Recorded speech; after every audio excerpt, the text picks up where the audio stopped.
Hi, guys. Hello there, Mary. Thank you so much for speaking to Family First. Our pleasure. Thank you. Yeah, thanks for having us. So I understand that when you're buying a car, there's some things that you need to think about that are not just the sticker price. Can you explain what you mean by that? Yeah, absolutely. I mean, I think a lot of folks get caught up just really taking into consideration the upfront purchase price of that vehicle when really they need to think about the long-term ownership costs, things like the cost of fuel, insurance, maintenance, finance, all those types of things. So ultimately, consumers can head to kbb.com. We've got a 5-year cost to own that spells all of that out for every new vehicle out there in the industry today. So that's what consumers really need to consider. And how can you calculate that? Did you say you have a calculator somewhere? Oh yeah, I mean, we do the work for you. We make it easy. Ultimately, you just have to go to our website and we spell it all out and make it nice and simple for you. So you head to kbb.com. It's all spelled out, it's simple, nothing you have to do. Fantastic.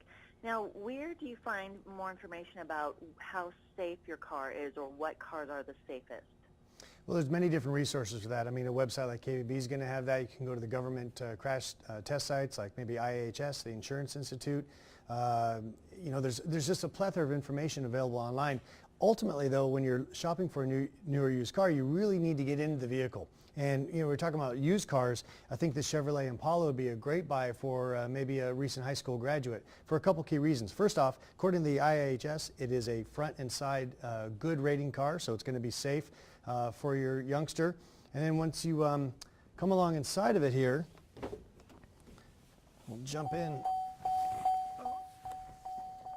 You'll see it's all very simple inside as well. There's not a lot of screens and big fancy sound systems that are going to maybe cause any distraction. It's got a very good line of sight. It's a car that's been on the market for some time now, so it's really got a lot of its bugs and all that worked out. It's going to be a reliable vehicle that's also going to give you great safety ratings. Are there any specific model years that you recommend, or anyone is good for them?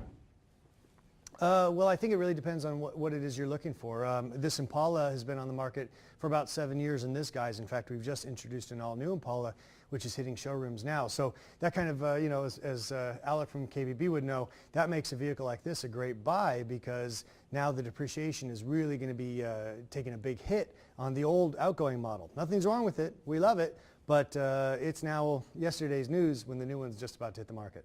It's exactly right. We see that every time a new generation comes out, the previous generation tends to drop off a little bit, not by any fault of the vehicle itself, but ultimately that makes it a great bargain for those seeking value. Now, you said you need to get in the car versus, I guess, now what are the challenges if you're buying it over the internet versus going to the dealership, and what are the tips that you have for doing either of that kind of shopping? Well, again, I think you have to get into the car. You can do all your study and understand, people who've owned the vehicle, what sort of troubles they've had, what sort of things they like about it. But ultimately, you need to get into the vehicle, no matter where you're going to buy it from, and find a good example of it and make sure that you fit in it. Does it have a good place to rest your arms as you're driving? Do the steering wheel adjust in ways that you like it? Is it easy to reach the controls? Go back to the trunk. Is it going to have enough space for the things that you expect to put in there? They'll tell you that it'll hold 3 golf bags, but if you're never going to put a golf bag in, you're actually going to be carrying around bottles of water or something, then you want to make sure that that's going to be able to fit in. And also when you do the test drive, new or used, I think it's really important to drive it like you're going to drive it. Don't just follow the salesperson's little drive around the block and say that'll do it. No, get onto a freeway. Check its merging and passing power. Come off the freeway. Feel how it feels going around the off-ramp. Are the brakes strong? Do a panic start and stop. Make sure that the vehicle is really going to meet not only how you fit in the vehicle and what you need the vehicle to fit, but how you're going to drive it as well. Awesome. Those are great tips. Now, I know that a lot of people are always confused of whether or not they should take out a loan, if they should lease a car, if they should just pay cash for it. What are your ideas about that? Well, I think when it comes to the different options that are available, it really is a matter of standing back and saying, how am I going to use this vehicle going forward? If you are a road warrior, if you're doing 25,000 miles a year, then leasing is not going to be a good choice for you because leasing is generally going to have maybe as much as a 15,000 mile per year limit. Now, if you're just driving short distances, just around town, then leasing could be a great option, because while you're not actually taking physical ownership of the vehicle, you don't have that resale value coming back into your pocket at some point, you're able to drive more car than you can possibly afford. So leasing is a great idea there. And Alec, I know you got some ideas on when are the right times to buy a new car.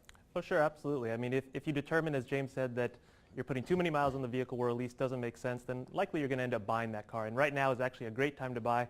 Interest rates are really very close to an all-time low. Yeah. Ultimately, you're going to get 0% financing for 60 months in a lot of cases.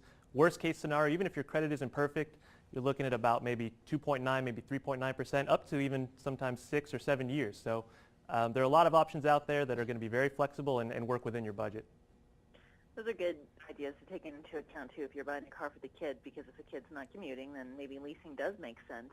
Yeah. So now, besides that kind of financing for the car itself, how do we, then this is my last question, how do we sort of figure out the price of gas and how that figures into the whole price of the car? Well, ultimately, you can check the price of gas, I mean, just by rolling by your local gas station. Obviously, there are a lot of websites out there that'll break that down for you. GasBuddy.com is one that breaks it down. But in terms of how the gas price today translate into what you'd expect to pay in the long term, if you go to KBB.com and go to our 5-year cost to own calculator, that actually breaks down what you'd expect to pay over a 5-year span based on your driving habits. So that's how you can get a true sense of what today's gas prices will and how that will translate into what it costs in the long-term ownership picture for that vehicle. And I think that's such a wise thing to do, because you know, buying a new car, it's a fun thing to do. You get that new car smell.